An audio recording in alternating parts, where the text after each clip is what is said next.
ये प्राचीन मंदिर कोटेश्वर महादेव है। तो आइए गंगा जी का भी दर्शन कर लेते हैं।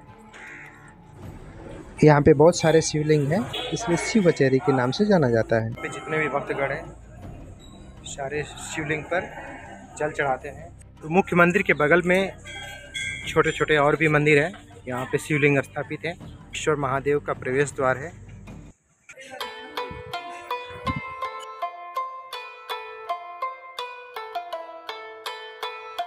हेलो दोस्तों, गुड मॉर्निंग, सुप्रभात, हर हर महादेव। तो काफ़ी दिन बाद मैं ब्लॉग बना रहा हूँ और सभी लोगों को श्रावण मास की ढेर सारी शुभकामनाएं। चलिए, काफ़ी दिन बाद काफ़ी दिन गैप हो गया, एक लंबा गैप हो गया मुझे ब्लॉग बनाने में। वीडियो कोई अपलोड, लॉन्ग वीडियो कोई नहीं डाल पा रहा था यूट्यूब पे। तो चलिए आज शुरुआत करते हैं। और श्रावण का पहला सोमवार है, तो महादेव की कृपा बनी रहे, बस यही कामना है। देखते हैं कोटेश्वर महादेव, अगर हम लोग चल पाते हैं तो वहाँ पे आपको दिखाते हैं। और वहाँ पे कोटेश्वर महादेव हैं और शिव कचहरी है जहाँ पे बहुत सारे शिवलिंग हैं। तो वहाँ पे आज तो ज़बरदस्त भीड़ लगी होगी। और बारिश का मौसम चल रहा है, तो कभी तेज़ धूप हो रही है, कभी अचानक बारिश शुरू हो जा रही है। चलिए फिर देखते हैं, रामशीष भाई को लिवाते हैं और चलते हैं मंदिर में। अभी हम लोग पहुँच आए हैं शिव कचहरी में। और शिव कचहरी में आज सोमवार का दिन है, तो भीड़ जाहिर सी बात है, भीड़ लगी है। चलिए अंदर देखते हैं। बाहर से देखने पर यह भवन किसी सरकारी दफ्तर या अदालत की जैसा प्रतीत होता है। इस मंदिर में शिवलिंग के साथ साथ दो और मंदिर हैं। यह प्रयागराज का प्राचीनतम शिवालय में से एक है। ऐसा बताया जाता है कि यह मंदिर 150 वर्ष से अधिक पुराना है। इस शिव कचहरी यानी शिवालय की स्थापना नेपाल के राजा राणा जनरल पद्मजंग बहादुर ने 1865 में की थी।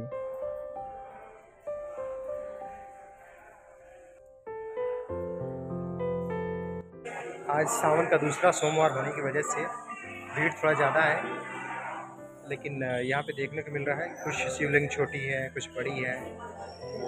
तो इसके कारण जानने की कोशिश करते हैं, इसके पीछे कारण क्या है। कुछ छोटी कुछ बड़ी शिवलिंग और लगातार लगाई गई हैं, यानी लाइन से लगाई गई हैं। बहुत सारे शिवलिंग हैं, यानी 287 या 90 के आसपास हो सकती हैं। इस मंदिर में कुल शिवलिंगों की बात करें तो 286 प्लस 2 यानी 288 है। 286 शिवलिंग ऐसे लगाई गई हैं लाइन। इस जगह को शिव कचहरी के नाम से जाना जाता है, क्योंकि इतने सारे शिवलिंग हैं, इसलिए शिव कचहरी के नाम से जाना जाता है। तो ये शिवलिंग कब स्थापित किया गया, मंदिर कब स्थापित किया गया, इसके पीछे जानते हैं, किसी पुजारी जी से पूछते हैं और तथ्यों को जुड़ाने का प्रयास करते हैं। उसके बाद फिर आपको बताते हैं। राजा द्वारा 1865 में स्थापित यह मंदिर, ऐसा बताया जाता है कि इस मंदिर में सभी राज परिवार के सदस्यों की गणना के आधार पर प्रत्येक सदस्यों के नाम से एक एक शिवलिंग स्थापित है। जितने भी भक्तगण हैं सारे शिवलिंग पर जल चढ़ाते हैं। और कुछ लोग जो जल नहीं चढ़ाते हैं तो सारे शिवलिंग को स्पर्श करके पूजा करते हैं। इस मंदिर में नागेश्वर, चंद्रेश्वर, सिद्धेश्वर सहित भगवान शिव के प्रत्येक रूप का शिवलिंग स्थापित है। ऐसा बताया जाता है कि इस मंदिर में भगवान ही सब कुछ है, यानी भगवान ही जज हैं, भगवान ही वकील हैं। तो भक्तगण या फिर जितने भी श्रद्धा से लोग आते हैं, अपने किए गए कर्मों का या अपराधों का यहाँ पे क्षमा मांगते हैं, यानी अपने कर्मों की सज़ा का माफ़ी मांगने यहाँ पे आते हैं और भगवान शिव उनको माफ़ करके वापस भेज देते हैं। तो लोगों की श्रद्धा, आस्था इस शिव कचहरी से जुड़ी हुई है। इस मंदिर में एक एक शिवलिंग की स्थापना पूर्ण विधि एवं शास्त्र सम्मत से काशी से आए हुए 108 विद्वानों और ब्राह्मणों द्वारा प्राण प्रतिष्ठा कराई गई थी, इसलिए इसकी महत्ता बहुत ही ज़्यादा है। तो यहाँ पे कुछ अभी लिखा हुआ तो नंबर में नहीं मिला कितने शिवलिंग हैं। तो चारों तरफ शिवलिंग के बीच में जो मंदिर है उसमें माँ लक्ष्मी संग भगवान विष्णु जी हैं, बजरंग बली हैं और बीच में शिवलिंग है जो कि 287वां यानी 86 + 1 यही शिवलिंग है। अभी मौसम जो है थोड़ा सा धूप निकली हुई है, अभी तक मौसम सही था। तो बगल में भी ये मंदिर है शिव जी का, आइए यहाँ भी चलते हैं।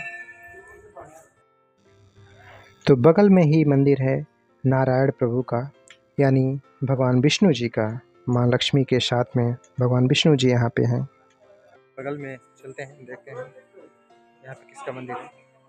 नंदी भगवान है, यानी अंदर शिव जी हैं, और ये मंदिर का रूप है। उधर तो शिव कचहरी थी, मंदिर यहाँ पे है। तो इस मंदिर में आपको भगवान नंदी के साथ शिवलिंग यानी विशाल रूप शिवलिंग का विशाल रूप यहाँ पे देखने को मिलेगा। यानी इस मंदिर में अकेला ही शिवलिंग है, यानी 288। टोटल उस मंदिर परिषद की बात करें तो 288 शिवलिंग है, और लोगों का आना जाना लगा हुआ है। भोलेनाथ के इस मंदिर से अब हम लोग निकल रहे हैं, चलते हैं कोटेश्वर महादेव, देखते हैं नदी के किनारे। तो उस मंदिर का भी आपको दर्शन कराते हैं। ये कोटेश्वर महादेव का प्रवेश द्वार है। तो आइए इस गेट से होते हुए हम लोग चलते हैं कोटेश्वर महादेव मंदिर। तो कोटेश्वर महादेव का ये मुख्य गेट है, आइए मंदिर के अंदर चलते हैं।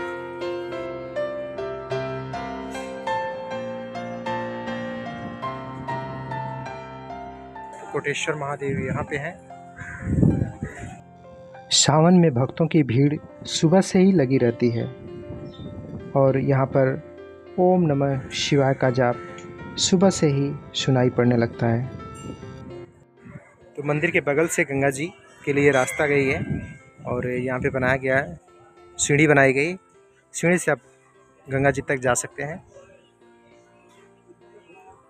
और ये रहा मंदिर। मंदिर में आज सोमवार की वजह से ज़्यादा भीड़ लगी हुई है, सावन में खासकर।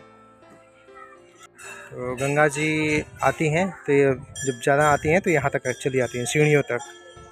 और ये रहे कोटेश्वर महादेव। कोटेश्वर महादेव ऐसा बताया जाता है कि भगवान राम जब लंका विजय के बाद वापस लौट रहे थे तो इस मंदिर की स्थापना की है गंगा जी के किनारे। तो ये कोटेश्वर महादेव है। आइए गंगा जी का भी दर्शन कर लेते हैं। तो आ गए हम लोग गंगा जी के किनारे, और मौसम आज अच्छा हो रखा है, ज़्यादा धूप नहीं है, इसलिए बड़ा प्यारा, बड़ा सुहाना लग रहा है। जी हाँ, गंगा जी थोड़ा सा जलस्तर में वृद्धि हो रही है, और इधर सब भी मैदान है। बाकी जब गंगा जी काफ़ी बढ़ जाएंगे तो ये सब जलमग्न हो जाएगा। बाकी इसमें बड़ा अच्छा लग रहा है। और यहीं पे जस्ट बगल में ये नारायणी आश्रम दिख रहा है, उसके बगल में करजन ब्रिज है।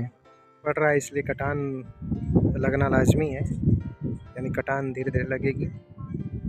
ज़्यादा इधर नहीं लगती, ज़्यादा रेत वाली एरिया पे ज़्यादा लगती है संगम में। चलिए आइए चलते हैं मंदिर में। महाशिवरात्रि के पर्व पर भोर से ही गंगा के तट पर स्थित इस मंदिर में ओम नमः शिवाय के पंचाक्षर मंत्र का जाप करते श्रद्धालुओं की भीड़ लगी रहती है। इस मंदिर का उल्लेख हमारे शास्त्रों में भी मिलता है। ऐसा बताया जाता है कि भगवान राम जब रावण का वध करके लंका से वापस आ रहे थे तो महर्षि भारद्वाज से मिलने गए।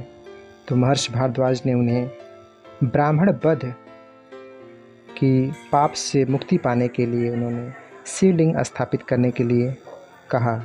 तो शिवलिंग स्थापित करने के लिए भगवान राम गंगा के तट पर आए और शिवलिंग स्थापित करके ऐसा बताया जाता है कि 1.25 करोड़ शिवलिंग बनाकर प्रतिस्थापित किए थे। इसीलिए इस मंदिर का उल्लेख हमारे शास्त्रों में मिलता है। प्राचीन मंदिर होने की वजह से यहाँ पे दूर दराज से लोग आते हैं, और प्रदोष, नागपंचमी, महाशिवरात्रि के दिन अच्छी खासी भीड़ रहती है। अन्य दिनों में सोमवार को भी अच्छी खासी भीड़ रहती है। तो मुख्य मंदिर के बगल में छोटे छोटे और भी मंदिर हैं, यहाँ पे शिवलिंग स्थापित है।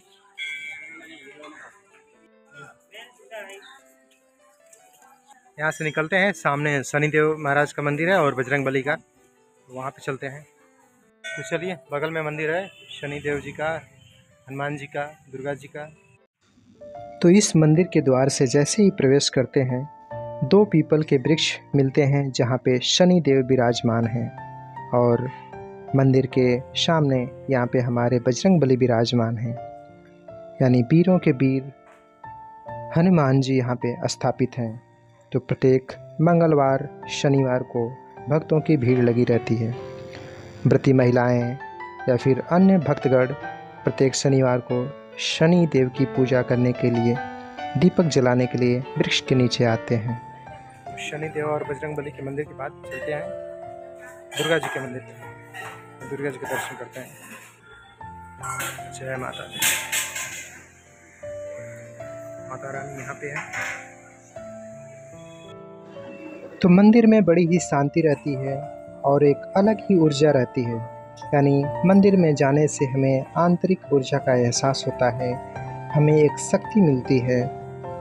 इसलिए हमें निरंतर मंदिर जाते रहना चाहिए, अपने अध्यात्म से जुड़े रहना चाहिए। कोटेश्वर महादेव और यहाँ पे शनिदेव, बजरंगबली, दुर्गा माता का मंदिर है, और फिर शिव कचेरी में अपनी अर्जी लगा सकते हैं। तो यहाँ पे आप सावन में कभी भी आ सकते हैं। और लोकेशन की बात करें तो गोविंदपुर मेला रोड जो आई है घाट की तरफ, तो यहाँ पे आ सकते हैं। बाकी शिव कचेरी आपका बगल में ही है, तो जैसे मेला रोड से आएंगे घाट की तरफ, आपको शिव कचेरी और कोटेश्वर महादेव का द्वार गेट मिल जाएगा। तो यहाँ पे आके आप दर्शन कर सकते हैं, किसी से पूछ सकते हैं यहाँ का लोकेशन। ठीक है, इस वीडियो को यहीं पे समाप्त कर रहे हैं हम लोग और चलते हैं। मौसम भी अच्छा खासा हो रखा है, हो सकता है बारिश हो, बारिश का मौसम ही है, सावन चल रहा है।